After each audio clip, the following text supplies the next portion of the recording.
오늘 본문인 창세기 14장은 이제 노아의 둘째 아들이죠. 함의 집안 중 북쪽 지역에 살던 첫째 아들인 구스의 후손인 4명의 왕들이 이 요단강 동쪽편에 있었던 넷째 아들인 가나안의 후손인 5 왕들을 다스리던 지역을 침략하는 데서 그 이야기가 시작됩니다. 그러니까 설명을 드리면 가나안의 첫째 아들인 구스의 후손의 4명의 왕이 이 가나안의 넷째 아들인 가나안 집안의 5 왕들을 침략하는 데서 그 이야기가 시작됩니다. 여기가 더 힘이 셌거든요. 특히 이 사회 남쪽에 있던 소돔과 고모라 지역을 중심으로 한 이 5개의 도시 국가들 발달했으니까 아무래도 좀 이렇게 침략을 해서 이제 빼앗아 갈 것이 많았겠죠. 이렇게 해서 침략을 받게 되는데요.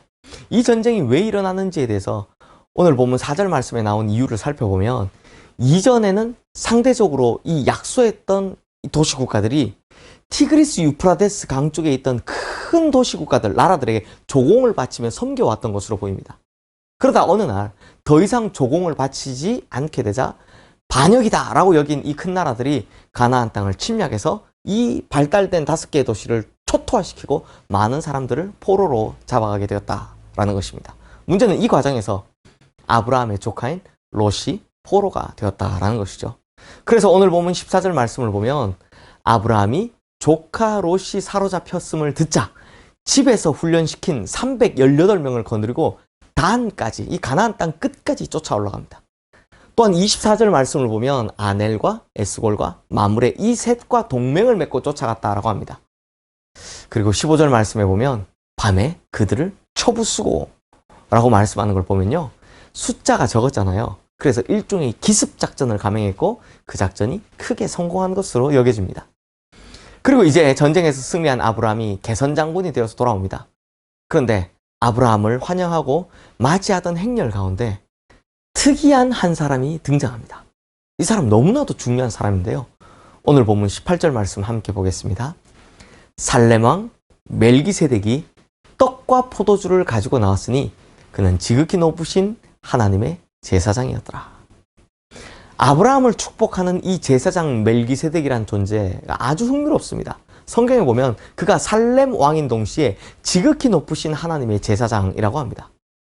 성도님들, 먼저 이 살렘의 왕이라고 하는데 살렘이란 말은요, 평강이라는 뜻입니다. 이에서 파생된 말이 이제 샬롬 혹은 뭐 예루살렘 이런 말이 있죠. 즉 살렘의 왕이란 말은 우리말로 번역하면 평강의 왕 이런 뜻입니다. 그런데 이 살렘이란 지명은요, 그렇게 지명과 사람이 많이 나오는 창세기 앞부분, 즉 창세기 1장부터 오늘 본문인 14장에 이르기까지 단 한 번도 나오지 않는 지명입니다. 또한 그의 이름의 세덱이라는 말은요, 의라는 뜻입니다. 그러니까 이 두 가지를 보면 멜기세덱은 평강의 왕이고 의의 왕이다 라는 것을 알 수 있습니다. 그런데 성도님들, 이 평강의 왕, 의의 왕이라는 이 표현 어디서 많이 안 보셨습니까? 바로 이사야 9장 6절 말씀에 나오는 예수님의 예언의 말씀과 같죠. 유명한 말씀이죠. 이는 한 아기가 우리에게 낳고 한 아들을 우리에게 주신 바 되었는데 그의 어깨에는 정사를 메었고 그의 이름은 기묘자라 모사라 전능하신 하나님이라 영존하시는 아버지라 평강의 왕이라 할 것입니다. 게다가 더욱 흥미로운 것은 이 멜기세덱이라는 제사장이 떡과 포도주를 가지고 나왔다는 것입니다. 우리 성도님들, 떡과 포도주 하면 뭐가 생각나십니까? 성찬이죠.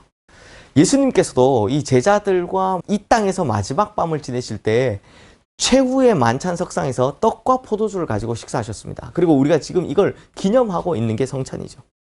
그리고 오늘 본문 17절 말씀에서 볼 수 있듯이 이 멜기세덱 제사장이 아브라함을 만났던 장소가 어디냐? 사회 골짜기, 곧 왕의 골짜기라고 합니다.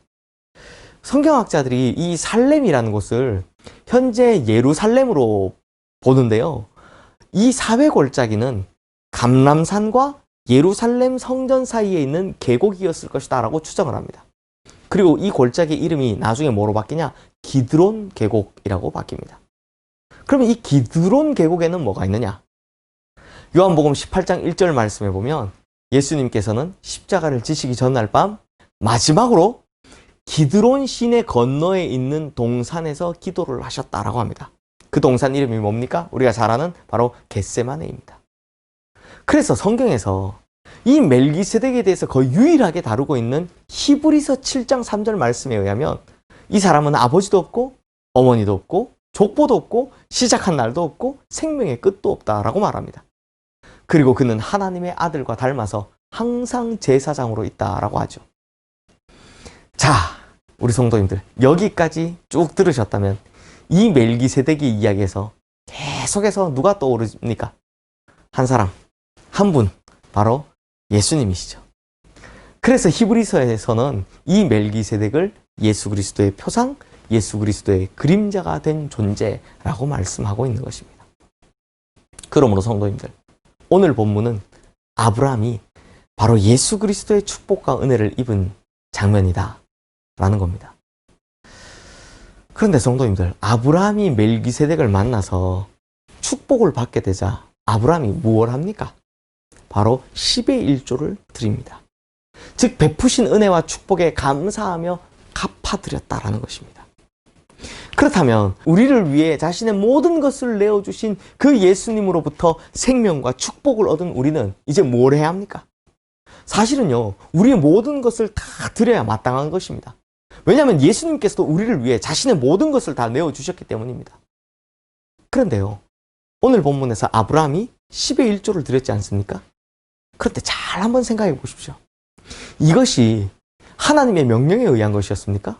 아닙니다. 하나님께서는 막 멜기세덱이 10의 1조 줘 이렇게 명령하신 적이 없습니다. 그저 아브라함이 자원해서 그렇게 한 겁니다. 이후 11조 전통은 아브라함의 후손들에게 아름다운 신앙의 전통으로 계승이 되죠.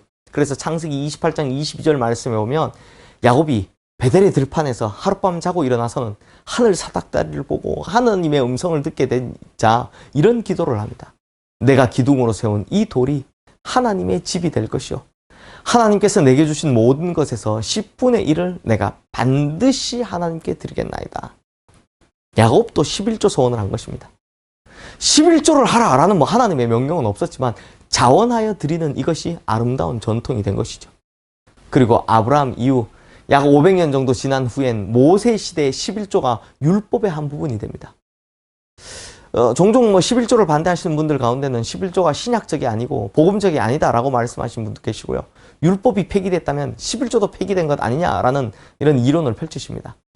그런데 성도님들, 율법 이전에 이미 11조가 있었다라는 사실을 기억하셔야 합니다.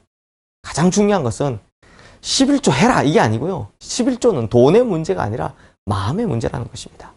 11조는 강제 조항이 아니라 자원하는 것이라는 겁니다. 그런데 어느 교단에서, 그것도 우리나라에서 제일 큰 교단이라고 하는 곳에서 11조의 유무에 따라서 내냐 안 내냐에 따라서 교인임을 인정하고 안 하라고 한다라고 하니까 이게 얼마나 비성경적입니까? 이러니 한국교회가 참, 성도님들, 11조의 핵심 정신이 뭡니까? 10분의 1을 드리지만 그 마음만큼은 10분의 1만 드리는 것이 아니라 전체를 드린다라는 것입니다. 10이라는 숫자가요, 이스라엘 백성들에겐 꽉 찬 수, 이 만수를 뜻하는 것이기 때문입니다. 그래서 옛날에 이스라엘 사람들을 손가락으로 숫자 셀 때 이게 손가락으로 세잖아요. 그리고 하나, 둘, 셋, 넷, 다섯, 여섯, 일곱, 여덟, 아홉, 열 하면 이게 전체를 나타내는 것이었습니다. 그러므로 이 모든 것이 하나님의 것이다라는 겁니다. 이 모든 것을 하나님께서 주셨음을 믿는다라는 것입니다. 이 믿음이 바로 11조의 핵심인 겁니다. 그러므로 11조는 자원하는 것이 강제가 아닙니다. 다만 주님께서 베푸신 은혜와 축복에 감사드리는 마음이 있다면 자원하는 심령으로 하라 라는 것입니다. 성도님들, 아침부터 갑자기 이렇게 헌금 이야기해서 참 죄송합니다. 근데 헌금을 하라 이런 이야기는 아니고요. 중요한 것은 마음이다라는 겁니다. 단 하나를 갚을 뿐이지만 그 마음만큼은 이것밖에 주님께 갚을 것이 없지만 사실은 제 마음 전부를 주님께 드리는 것입니다 라는 진실성, 진정성, 이것을 하나님께서 기쁘시게 받으신다라는 겁니다. 그러니까 막 억지로 하는 게 아니고요. 그 진실한 마음을 속이는 것도 아니고요. 그 진실한 마음을 하나님께서 받으신다는 것입니다. 이제 말씀을 마무리하겠습니다. 1858년 영국에서 독일로 유학 온 한 여학생이 있었습니다. 22살 먹은 이 여학생은요, 사실 수도원 원장님의 딸이었습니다. 그런데 이제 요즘도 많은 목사님 자녀들이 뜨겁지 않은 신앙에 머무는 것을 자주 보게 되죠. 이 자매 역시 이름만 크리스찬이었습니다. 그런데 어느 날 이 자매가 병이 들었습니다. 그래서 요양차 독일의 뒤셀도르프에 있는 친구의 집에 이게 초청을 받아 갔는데 그 집 복도를 걷다가 굉장히 잘 사는 집이었던 것 같아요. 그 복도에 걸려있는 그림 한 장에 이 여인의 시선이 멈췄습니다. 그 그림이 뭐냐? 그 유명한 렘브란트의 그림, 지금 보고 계신 에케 호모였습니다. 에케 호모의 뜻이 보라 이 사람을 입니다. 이 그림은요, 보시다시피 빌라도의 법정에서 채찍을 맞고 가시면류관을 쓰고 모욕당하시는 그 예수님의 모습을 보여주는 그림이죠. 그런데 갑자기 이 그림이 그녀의 시선을 잡아 끌었습니다. 왜냐하면 그 그림 아래 이런 글귀가 하나 쓰여져 있었기 때문입니다. 고어라서 그대로 읽겠습니다. 고전 영어. I gave my life for you. What hast thou given for me? 그 뜻이 나는 너를 위해 내 생명을 주었는데 너는 날 위해 무엇을 주었느냐? 입니다. 그날 밤 집에 돌아온 그녀는 붓을 들어 그 그림에서 받은 감동과 자신의 헌신의 결심을 한 편의 찬송시로 쓰기 시작했습니다. 그것이 바로 찬송가 311장 내 너를 위하여입니다. 내 너를 위하여 몸 버려 피 흘려 내 죄를 속하여 살 길을 주었다. 널 위해 몸을 주건만 너는 무엇 주느냐? 널 위해 몸을 주건만 너 무엇 주느냐? 사랑하는 성도님들, 예수님께서 우리를 위해 전부를 주셨고 생명을 주셨고 축복을 내려주셨는데 우리는 주님 앞에 과연 무엇을 드리겠습니까?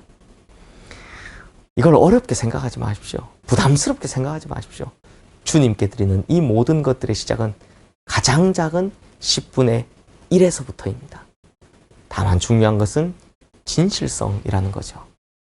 그러므로 오히려 가장 작은 것에서부터 우리의 진심이 드러난다라는 것을 명심하시고 늘 주님의 은혜와 축복을 마음에 새기며 살아가는 우리 시흥의 모든 성도님들 되시기를 주님의 이름으로 축원합니다.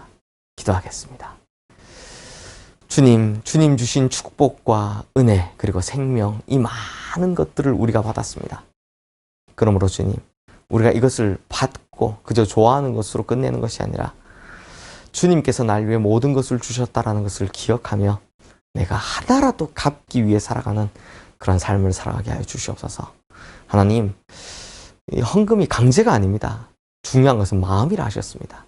그러므로 주님, 우리가 마음으로 주님 앞에 드리면서 이 작은 것으로밖에 갚을 수 없는 것을 오히려 안타까워하는 성도가 되게 하여 주시옵소서. 그래서 하나씩 주님 주신 은혜 향해서 갚아가는 정말 착하고 충성된 종 될 수 있도록 주님께서 역사하여 주시옵소서. 예수 그리스도의 이름으로 기도드리옵나이다. 아멘.